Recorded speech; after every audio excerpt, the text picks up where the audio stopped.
Living Local Carolina with Katie Turner. Local trends, shopping, dining, and more. This is Living Local Carolina. Hey guys, today I am in Georgetown with Swamp Fox Tours and we're gonna see some historical sites, so come along on the ride with us.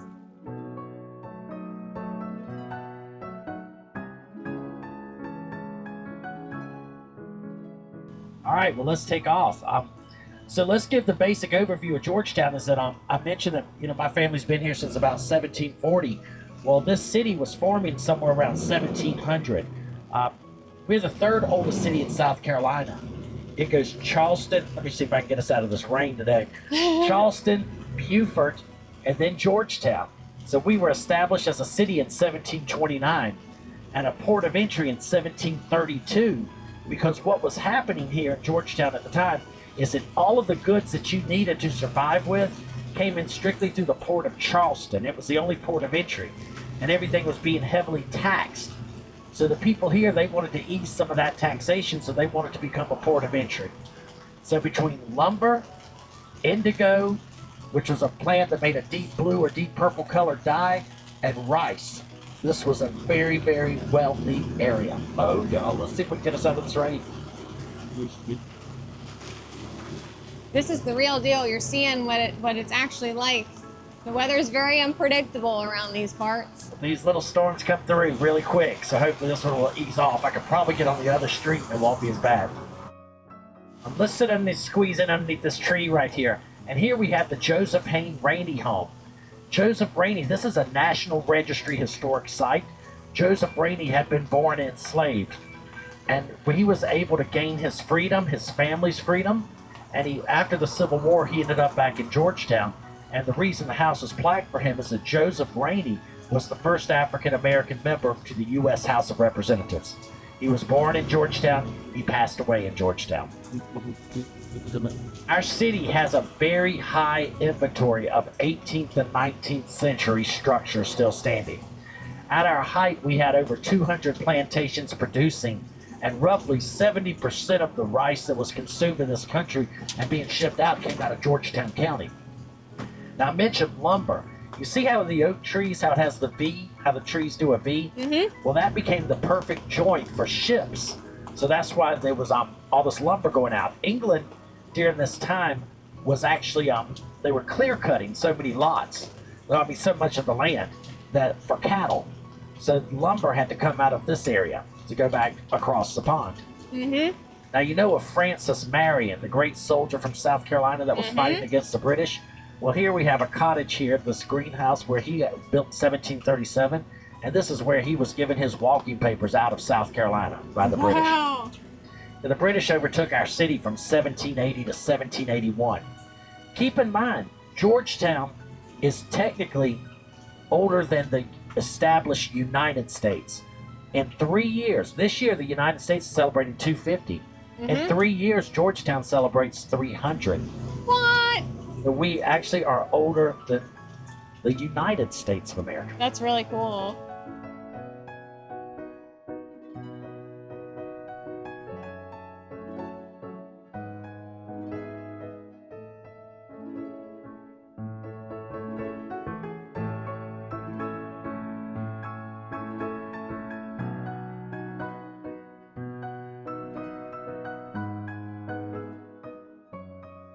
So we are the oldest running tour company in downtown Georgetown. Hey. Yeah, just sit back, relax, and we have local guides. We've got a series of other guides that work with us. And we just enjoy taking people around and letting them experience downtown Georgetown. When do you do tours? Our tours are Monday through Saturday, 11, 1, and 3. Mm-hmm. Yeah. And how do you sign up? You just call our number, 843-527-1112, and someone will take your reservation and give you all the info on where to meet the tour tram.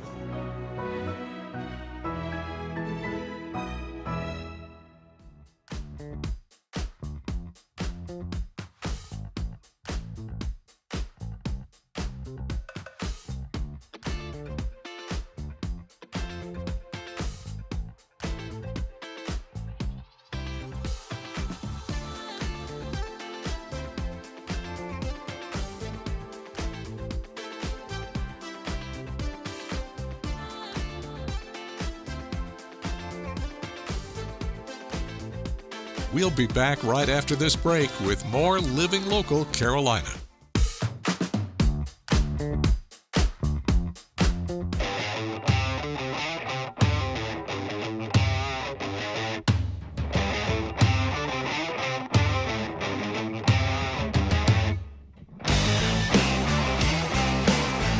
Guys, we're doing a cookout indoors today on Living Local Carolina. I'm back in the kitchen and I'm with Chef Jamal all the way from Florence. How are you doing today? I'm doing well. Thank you for having me. I'm excited to have you on the show. You are from the catering department, and this was such a cool idea. This is for people who maybe don't want to go sweat in the heat at the grill. That's right. But what are we making?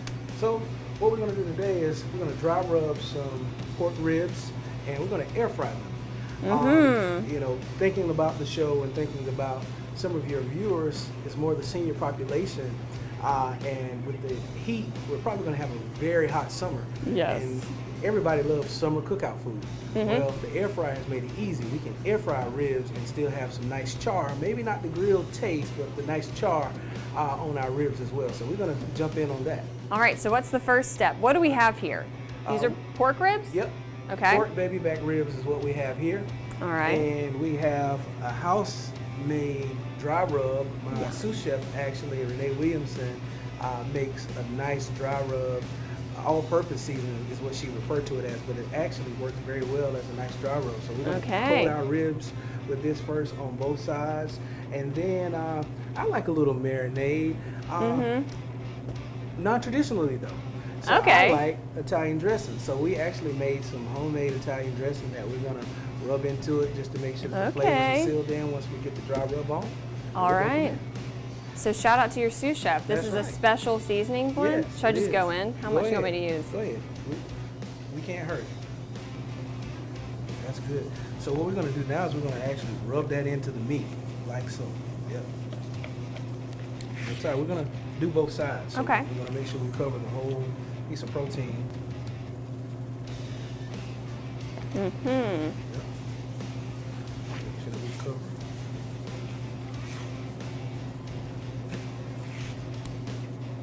And now we put the dressing on? Yep. Then we're going to take and put some of the Italian. This is house-made Italian. Made it fresh. It's like moisturizing it. Oh yeah. Have you tried doing this with just the dry rub and no dressing? I have. It's actually good both ways. Okay, but you prefer it with the dressing on there? I do. I like it. It adds a little zip. It does. Now we're going to stick it in to the air fryer. Look at that. Finishing it with a little more sauce. Okay, so now the ribs are out of the air fryer. How long did we have them in the air fryer? We had them in the air fryer for approximately 40 minutes And what temperature? at 375.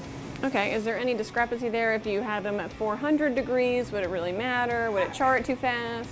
I don't think it would char too fast. It kind of depends on how much of a char you want, is what I would say. It depends on how much of a char you want and how thick your ribs. You know, some of them are a little bigger, so it kind of need to make sure that you understand the internal temperature of the ribs more so than just how long we had them in. So we're cooking good. We had actually some pretty smaller bones. So it's not, a spare rib would obviously take a little bit longer. So we want to make sure that viewers understand that every rib is not going to cook the same. Gotcha. So we have our delicious ribs all gorgeous and plated, but what are we making for our side dish? All right, for our side, we're going to have, it's summertime, of course. So everybody's into the fresh fruits, fresh vegetables. And so we're going to have a nice pasta salad. All So right. we're going to start with some, we got some tomatoes, some cucumbers, some bell pepper, some onion. We're just going to slice some tomatoes in half, fold those in, some cucumbers, cut them into quarters, fold those in, that kind of thing. So what do you want to start with first? I guess I'll do tomatoes first because those will be pretty easy.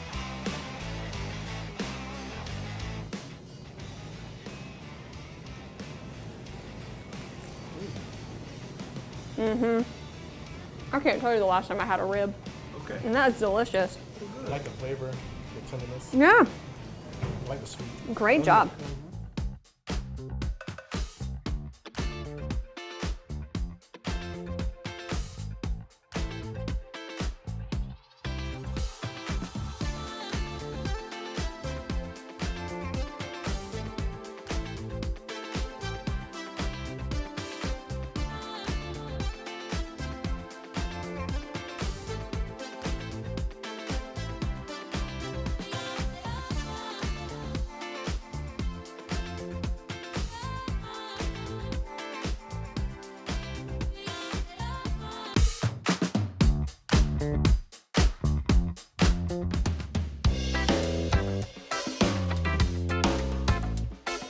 Welcome back to Living Local Carolina, everyone. Today I am at Neptune Island in Hartsville, and I'm joined by Chastity, Seymour, and Sandy. How are y'all doing today? We're doing really good. Thank you for being here. We really appreciate it. This is such a cool spot here in Hartsville. It is. A gorgeous water park, so much fun. Tell me all about it. So this is Neptune Island Water Park. We've been open since 2018. It's a great water park. We have so many features to offer for all ages. We have our Piratesville Splash Pad, which is our little kiddos love that area. We have a lazy river that's 1/4 mile long, so Love one it. of the largest in the state.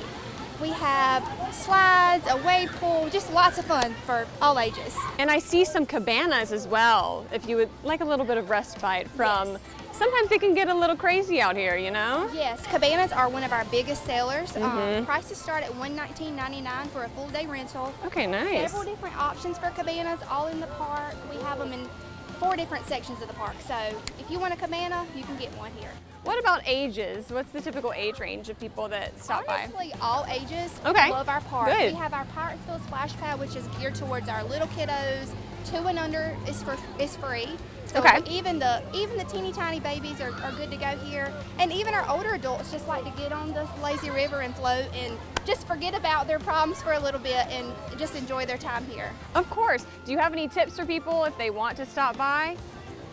Just come out and have fun. Maybe you're bring more some than sunscreen. welcome. Bring sunscreen. You can purchase online. Always check out our website, our social media pages. We're always advertising promotions, events that we're having. Yeah, just come out, have fun. Give us a call if you have questions. We're always happy to help. So what are the prices of the tickets and where can people buy them? So our tickets start at $21.99 for under 48 Perfect. inches. It does go up to $24.99 for over 48 inches. But again, we're doing a lot of promotions, so always be on the lookout for our social media pages for that. You can go online at neptuneisland.com, or you could just call. You could buy in person as well if that's what you prefer. Love it. Well, thank you so much for having me Thank today. you. It's been awesome.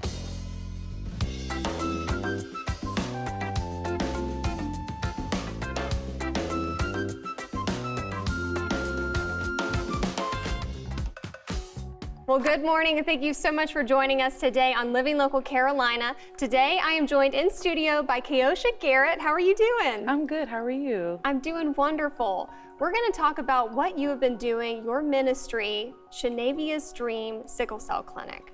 Yes, ma'am. I started a nonprofit this year in memory of my late sister Shanavia, who passed away from sickle cell complications back in 2021. It's been amazing, the amount of people that we were able to reach in Charleston, McClellanville, Georgetown area. It's definitely amazing. So yeah. You truly hit the ground running when it did. comes to all the different things that you've been doing. What do you think is important for the community to know about sickle cell? The important thing, one of the many important things that I feel that our community should know is that sickle cell is definitely a forgotten about disease. We need more awareness because it affects so many people. I had my 2nd annual blood drive back on Shanavia's birthday, which was June 10th. And I had MUSC to come out to do sickle cell trait testing. And just this morning, I had someone to reach out to me telling me, hey, I got my results and I have the sickle cell trait. And she's about 20 years old and she didn't know. So it's like that gap between the communication from parents over time to their children.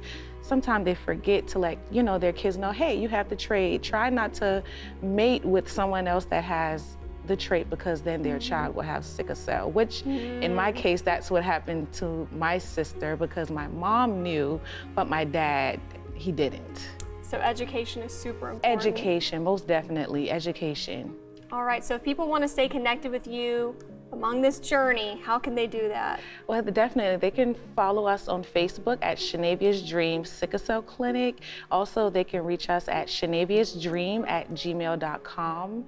If they want to inquire about blood drives, they can refer to the Facebook page, and we keep everyone posted there. Perfect. Thank you so much. Thank you.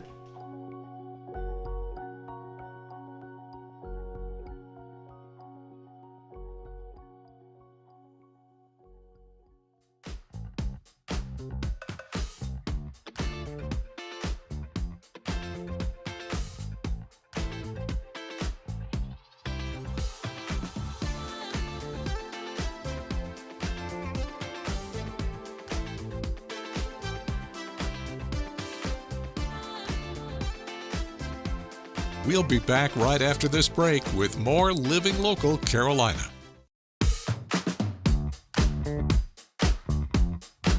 I'm Katie Turner, and welcome to my guest bedroom, or should I say guest bathroom, because that's where we're going to be hanging out today. I had to do a little project this weekend, and I always talk about how I'm doing DIY stuff on the weekends and thrift shopping, and I've been so excited to do this all week, so I figured I might as well take you guys with me. So what we're doing today, before you get scared, I have done this before.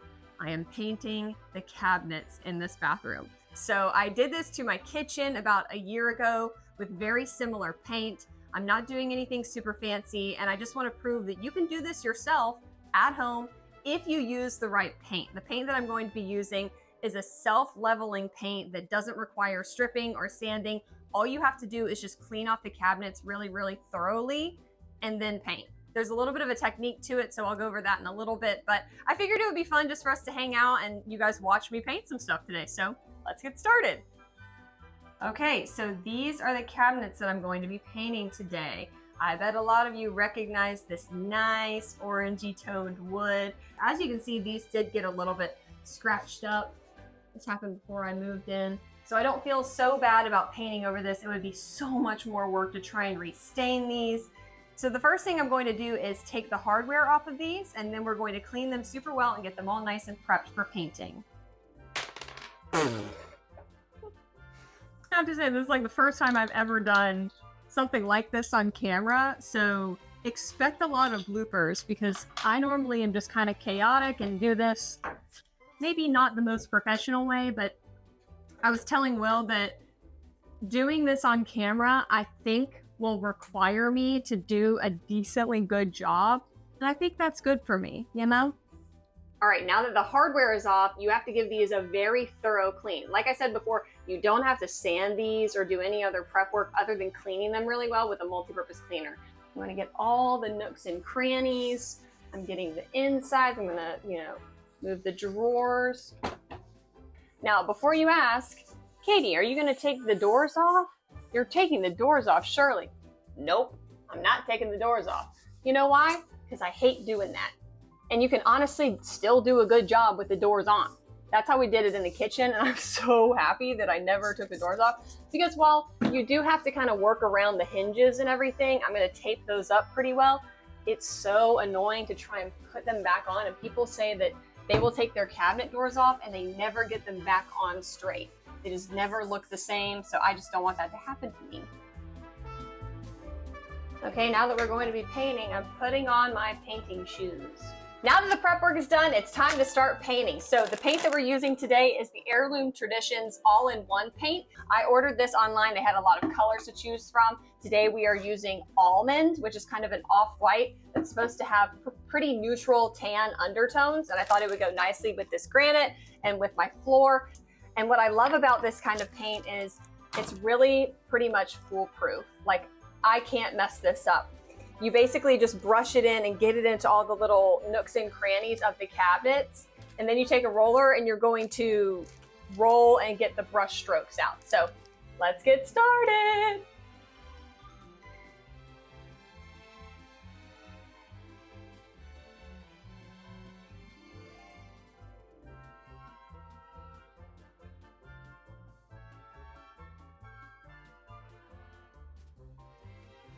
This is the quick and dirty rough coat.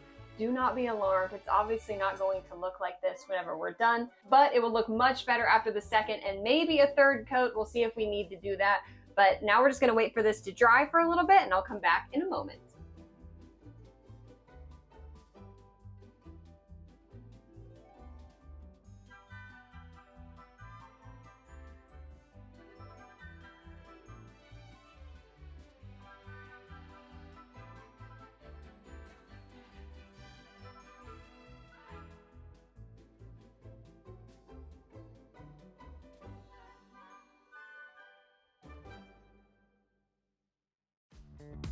Don't forget to like our page on Facebook and follow us on Instagram and Twitter. How to use the QR code. Just open the camera app on your smartphone, iPad, or tablet. Point your device at the QR code so the QR code appears on your screen. Your device will recognize the QR code and show you a notification. Click that notification and you'll come to our website.